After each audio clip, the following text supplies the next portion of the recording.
Hey guys, welcome back. I hope everyone's having a good weekend. So far, so good on my end, I think. um, anyways, so today my sister-in-law went to some kind of church thing this morning. I don't know. Anyway, she sent us a message and it had a screenshot of like a message or email or something that she got. And I wanted to share it with you and give you my thoughts and get your thoughts because I don't know why. It really it's short, but it really just got me thinking like all day. It's just so interesting. So I'm going to try to put it on the screen here, but I'm also going to read it. So it says, sometimes okay, sorry. Sometimes the need in our lives is what keeps us at the altar. He knows that if he answers your prayer, you wouldn't remain at the altar. Sometimes he doesn't answer your prayers right away on purpose, but he is always involved in the life you live. Sometimes you may think he's not faithful because he's not answering your specific requests, but in reality, he's driving you to a place you've never been before, a place of complete surrender and dependency on him. You will be praying in a way you never have. His fire has transformation. It will change you. By the time he answers, you may forget what you even asked for, because you ultimately fell in love with him. You will see he's doing things you never even thought to ask for, because you did what he asked of you. You kept the fire burning, you kept praying. And then at the end it says, God cares more about your salvation than your happiness. Now, when I first read this morning, I had just woken up, and my first instinct was at the beginning, it makes it almost sound like God is okay, just hear me out, guys, just hear me out. I'm just getting new to knowing God. I haven't even read the full Bible. I haven't even gotten to the parts about Jesus being born and alive and all of that. So, I'm still getting to know God. I'm still getting to know Jesus. I'm still getting to know him and know what he's like and how he is. So when I first read this, I was like, wow, it almost can come across as if God's being selfish. He's keeping you in a place, or he's not answering your prayers because he wants to keep you selfishly at the altar and wanting him and needing him and leaning on him. But that's not the case. God doesn't, he's not answering your prayers or keeping you in a certain place because he selfishly wants you to lean on him. He's doing it because it's what's best for you. So my husband explained it really well. He said, um, God knows you, and he knows if you're not ready for whatever you're asking for, because he knows as soon as you get those things, you might just not pray anymore, or you might not come to church, or you might not, and when that happens and you start to pull back from God, even if it's not intentional, you get lost in life again, and that's not good for you. God wants you to stay with your roots and your foundation in God. And I've talked about this recently. I said I feel like God is doing this in my life. He is bringing me to a place where he's teaching me how to place my deep round foundation and roots in him, so that whatever storm comes in my life, whatever I go through, and that includes blessings, because blessings sometimes can be, you know, overwhelming, and they can cloud you, and you can get a little bit of an ego, or you can get kind of caught up in the blessing. So God, if your foundation and your roots are rooted in God, and you're on, holding on to him and for everything, he will keep you grounded. He will keep you stable. He will keep you balanced in life, whatever comes along, storms or abundant blessings. He will keep you centered and balanced, and that's important for you. So God's not doing it to be selfish. He's not doing it because he wants you to, be stuck to him or leaning on him, um, and whatever. He's doing it because it's what's best for you. Everything God does is what's best for us. And I just, and my husband was like, oh, well, that's the thing. Like, this message was worded in a way that it was being presented to people who know Jesus, who know God, so they'll understand what it means. And I was like, okay, I get that. You know, I'm still getting to know him. So my first instinct when I read it was I was still seeing it as, you know, how someone else would see it who doesn't know God, who doesn't know Jesus. And I can see how a lot of the time when people preach about God or talk about God and Jesus, you know, people get real defensive because they're like, they don't understand him. And so they're just seeing it, they're not seeing it clearly. Like, this could easily be, you know, mistreated for, oh, God's selfish and he's not answering me because he selfishly wants to keep me, you know, needing him and leaning on him. And it's like, no, he's doing whatever God does in your life. It's for you. It's for the betterment of you in the long term, if it doesn't seem that way in the moment. And, you know, I think that's where, like, you have to just trust God and trust he knows what he's doing because he sees everything. And so he knows the bigger picture that we don't. And I also liked a line towards the end where it said, because you did what he asked of you. And I was just telling my husband this recently. I felt like this thing that my sister-in-law sent to us, she sent it to me, my husband, and my mother-in-law. And as soon as I read it, I was like, oh, this is for my husband. This is what this is what God is doing to my husband right now. Because God's already been doing this in me, and I'm already like developing that foundation with God. My husband's in that process too, but he's a little bit behind me. Not that it's a competition, but he's just in his journey to building that foundation and roots with God. He's just not as further in that journey or walk with God as I am currently. And I feel like that's what God's doing with him right now. And so I've been telling my husband recently, actually, multiple times. I told him, I was like, when you pray, you need to ask God, what do you want from me right now? What do you want me to be working on? What is it that you want from me right now? I told my husband, you need to ask God this. And so when I saw that line about you did what he asked of you, because whatever God's going to ask of you, there's a reason for it. And it's for the betterment of you or someone else. And just in the general, it's for the betterment of whatever, and especially in the long term. And so I think that it's just, it's such a great, like, little paragraph or whatever that she sent. I don't know where she got it from, but I just wanted to share it because I feel like sometimes the further you get to know God and Jesus and you get down this road with him, it's hard to understand how other people who aren't on that journey don't understand. But I do because I've lived my life without God for 30 years. So, um, I just barely started getting to know him over the past year. So I know how the other side thinks before you come to God, and then how, when you do start to get to know God, you're like, oh, okay, I see things differently now. So I just think, like,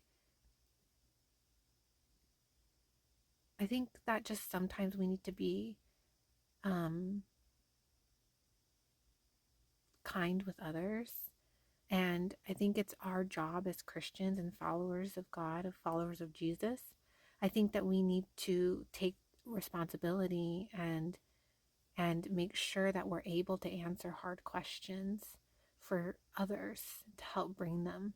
And so when stuff like this comes up, I'm like, okay, I really want to understand God really well. I really, really want to understand him really well so that when others have questions, I've already asked those hard questions and learned from them and have answers so that I can help others in the future. So I feel like that's what I've been doing is I'm trying to, like, really get down to those nitty-gritty questions that are hard. And this is, one of them. It's like, in the Bible it says, I don't know the exact verse, but it says, pray and you shall receive. And then, you pray sometimes and God doesn't always answer it, or he doesn't answer it right away. And, you have to trust that if he doesn't, there's a reason for that, and it's in your best interest. And the best thing that you can do is try to, like, learn how to, you could pray about this and ask God for help, but the best thing you can do is get your roots and your foundation in life in God. Because anything you come across in life, whether it's someone dies or you have an accident, life happens, you have huge blessings. Because we all know, like, yeah, blessings are great, but sometimes, say you get like say you win the lottery and you win like $1 million. For some people, it, it doesn't go well, a lot of people. It kind of ruins them. But if you're grounded and your foundation is in God, your first instinct is going to be, okay, let me pray and ask God what I should do with this money. And that is going to lead you down a way better path. Um, if your foundation's in God. And so I think sometimes he has to do certain things in your life, even as uncomfortable as it may be, in order to develop that relationship with God, because it's necessary for your long-term success. And like it says at the end, God cares more about your salvation than your happiness, And so I think it's just, I don't know, I just wanted to share because I just thought it was such a great thing, and I've just been thinking about it all day. And my first instinct this morning was like, how easily when you read it, you could like not see it for what it is, and you could see it in like the wrong way and think of God in a bad way, which is not the truth. So I don't know, I just wanted to share. But if you have any thoughts about it, let me know. And then let's get into today's chapters. Now in those times, many shall rise up against the king of the south. Also, violent men of your people shall exalt themselves in fulfillment of the vision, but they shall fall. So the king of the north shall come and build a siege mound and take a fortified city, and the forces of the south shall not withstand him. Even his choice troops shall have no strength to resist. But he who comes against him shall do according to his own will, and no one shall stand against him. He shall stand in the glorious land with destruction in his power. He shall also set his face to enter with the strength of his whole kingdom, and upright ones with him. Thus shall he do. And he shall give him the daughter of women to destroy it, but she shall not stand with him, or before him. After this, he shall turn his face to the coastlands, and shall take many. But a ruler shall bring the reproach against them to an end, and with the reproach removed, he shall turn back on him. Then he shall turn his face toward the fortress of his own land, but he shall stumble and fall, and not be found. There shall arise in his place one who imposes taxes on the glorious kingdom, but within a few days he shall be destroyed, but not in anger or in battle. And in his place shall arise a vile person, to whom they will not give the honor of royalty, but he shall come in peaceably, and seize the kingdom by intrigue. With the force of a flood, they shall be swept away from before him, and be broken, and also the prince of the covenant. And after the league is made with him, he shall act deceitfully, for he shall come up and become strong with a small number of people. He shall enter peaceably, even into the richest places of the province, and he shall do what his fathers have not done, nor his forefathers. He shall disperse among them the plunder, spoil, and riches, and he shall devise his plans against the strongholds, but only for a time. He shall stir up his power and his courage against the king of the south with a great army, And the king of the south shall be stirred up to battle with a very great and mighty army. But he shall not stand, for they shall devise plans against him. Yes, those who eat of the portion of his delicacies shall destroy him. His army shall be swept away, and many shall fall down slain. Both these kings' hearts shall be bent on evil, and they shall speak lies at the same table. But it shall not prosper, for the end will still be at the appointed time. While returning to his land with great riches, his heart shall be moved against the holy covenant. So he shall do damage and return to his own land. At the appointed time, he shall return and go toward the south. But it shall not be like the former or the latter.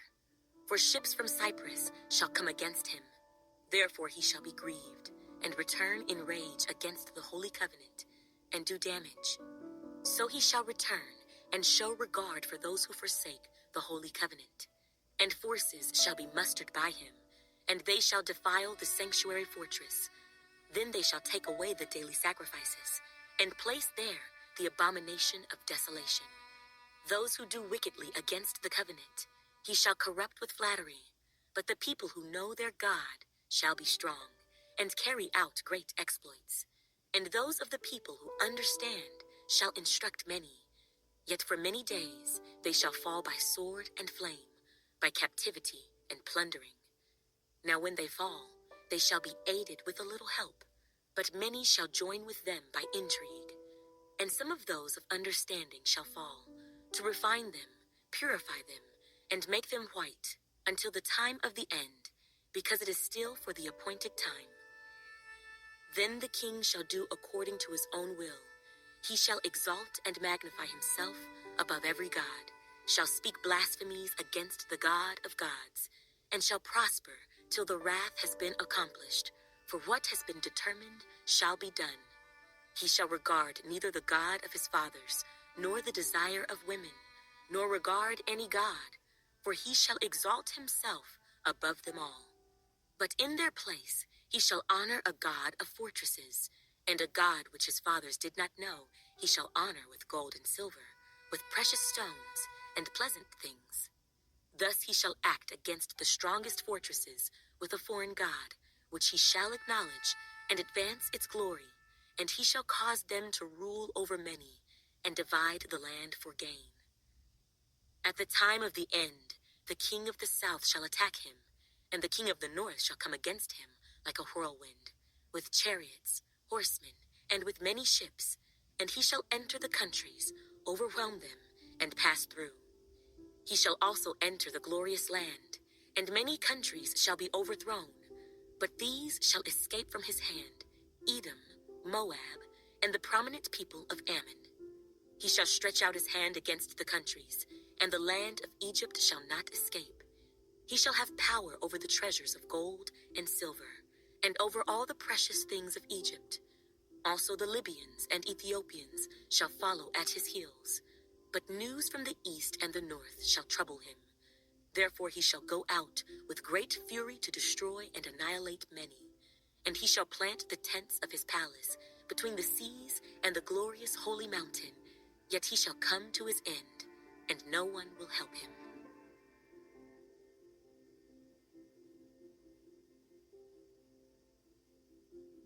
At that time, Michael shall stand up, the great prince who stands watch over the sons of your people. And there shall be a time of trouble, such as never was since there was a nation, even to that time. And at that time your people shall be delivered, every one who is found written in the book. And many of those who sleep in the dust of the earth shall awake, some to everlasting life, some to shame and everlasting contempt. Those who are wise shall shine like the brightness of the firmament, and those who turn many to righteousness like the stars forever and ever. But you, Daniel, shut up the words and seal the book until the time of the end. Many shall run to and fro, and knowledge shall increase. Then I, Daniel, looked, and there stood two others, one on this river bank, and the other on that river bank. And one said to the man clothed in linen, who was above the waters of the river, How long shall the fulfillment of these wonders be? Then I heard the man clothed in linen, who was above the waters of the river, when he held up his right hand and his left hand to heaven, and swore by him who lives forever, that it shall be for a time, times, and half a time. And when the power of the holy people has been completely shattered, all these things shall be finished. Although I heard, I did not understand. Then I said, My Lord, what shall be the end of these things? And he said, Go your way, Daniel, for the words are closed up and sealed till the time of the end. Many shall be purified, made white, and refined, but the wicked shall do wickedly, and none of the wicked shall understand, but the wise shall understand. And from the time that the daily sacrifice is taken away, and the abomination of desolation is set up, there shall be 1,290 days. Blessed is he who waits, and comes to the 1,335 days. But you, go your way till the end, for you shall rest, and will arise to your inheritance at the end of the days. The word of the Lord that came to Hosea, the son of Beeri, in the days of Uzziah, Jotham, Ahaz, and Hezekiah, kings of Judah, and in the days of Jeroboam, the son of Joash, king of Israel. When the Lord began to speak by Hosea, the Lord said to Hosea, Go, take yourself a wife of harlotry, and children of harlotry, for the land has committed great harlotry by departing from the Lord. So he went and took Gomer, the daughter of Diblaim, and she conceived and bore him a son. Then the Lord said to him, Call his name Jezreel, for in a little while I will avenge the bloodshed of Jezreel on the house of Jehu, and bring an end to the kingdom of the house of Israel. It shall come to pass in that day that I will break the bow of Israel in the valley of Jezreel. And she conceived again, and bore a daughter. Then God said to him, Call her name Lo-Ruhamah, for I will no longer have mercy on the house of Israel, but I will utterly take them away. Yet I will have mercy on the house of Judah, will save them by the Lord their God, and will not save them by bow, nor by sword or battle, by horses or horsemen. Now when she had weaned Lo-Ruhamah, she conceived and bore a son. Then God said, Call his name Lo-Ammi, for you are not my people, and I will not be your God. Yet the number of the children of Israel shall be as the sand of the sea, which cannot be measured or numbered. And it shall come to pass in the place where it was said to them, You are not my people, there it shall be said to them, You are sons of the living God. Then the children of Judah and the children of Israel shall be gathered together, and appoint for themselves one head, and they shall come up out of the land, for great will be the day of Jezreel. Say to your brethren, my people, and to your sisters, mercy is shown. Bring charges against your mother, bring charges, for she is not my wife, nor am I her husband. Let her put away her harlotries from her sight, and her adulteries from between her breasts, lest I strip her naked and expose her, as in the day she was born, and make her like a wilderness, and set her like a dry land, and slay her with thirst. I will not have mercy on her children, for they are the children of harlotry. For their mother has played the harlot. She who conceived them has behaved shamefully. For she said, I will go after my lovers, who give me my bread and my water, my wool and my linen, my oil and my drink. Therefore, behold, I will hedge up your way with thorns, and wall her in, so that she cannot find her paths. She will chase her lovers, but not overtake them. Yes, she will seek them, but not find them.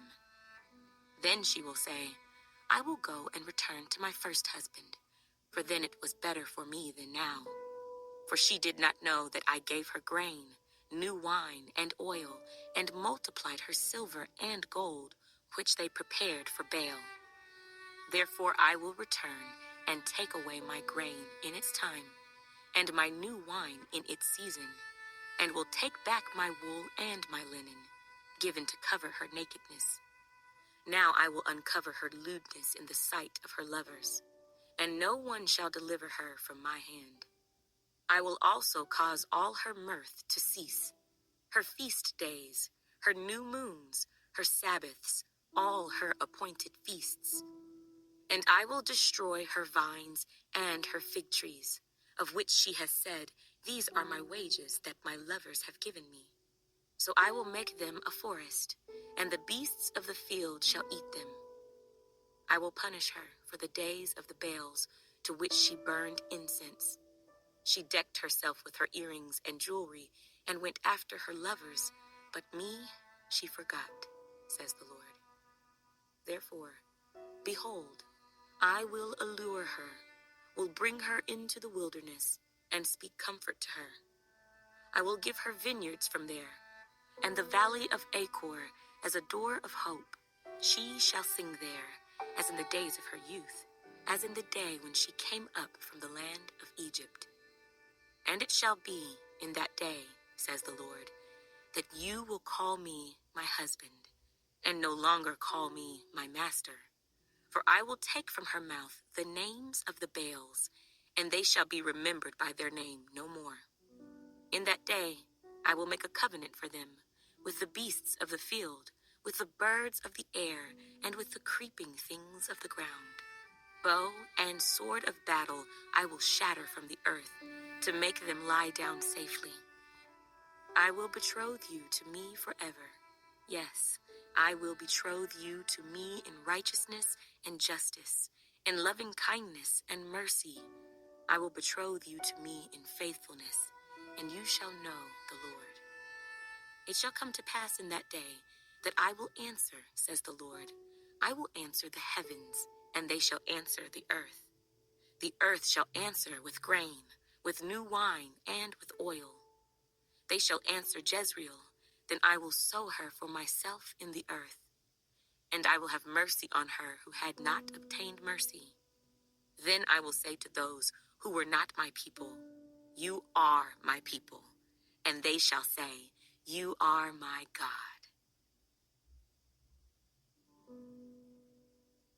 Then the Lord said to me, Go again, love a woman who is loved by a lover and is committing adultery, just like the love of the Lord for the children of Israel, who look to other gods and love the raisin cakes of the pagans. So I bought her for myself, for 15 shekels of silver, and 1½ homers of barley. And I said to her, You shall stay with me many days. You shall not play the harlot, nor shall you have a man. So too will I be toward you. For the children of Israel shall abide many days without king or prince, without sacrifice or sacred pillar, without ephod or teraphim. Afterward, the children of Israel shall return and seek the Lord their God and David their king. They shall fear the Lord and his goodness in the latter days. I there was a few times in the Hosea that I got a little lost with what they were saying.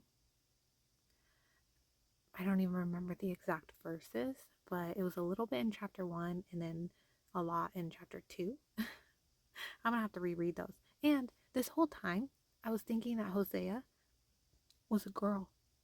I didn't know it was a guy. I this whole time I always thought it was a girl. Oh man, I'm tired. I need a nap. I got up early today, so I'm a little tired, but I'm gonna have to reread that because there was a few things I kind of didn't understand what it was trying to say. I don't know. The Bible. It's a hard read, but I as much as it's sometimes like hard now, I'm the closer I get to finishing, the more excited I'm getting to read it a second time because I feel like when I read it the second time, I'm going to understand so much more to where it's like, I feel like it's going to hit me harder. It's going to hit me more deeper. And I'm just going to like grow a lot when I read the second one time. So it's just like, I don't know, it's like weird. It's like I'm excited the further I get in the Bible the first time because then that means I get to read it a second time. I don't know, it's strange. Anyways, guys, well, I don't know if I'll be able to make a video tomorrow because tomorrow's church and my daughter doesn't usually sleep after church. Um, she usually just sleeps a little bit in the car, but I will try. If not, I will see you guys on Monday. Have a great rest of your weekend. Bye.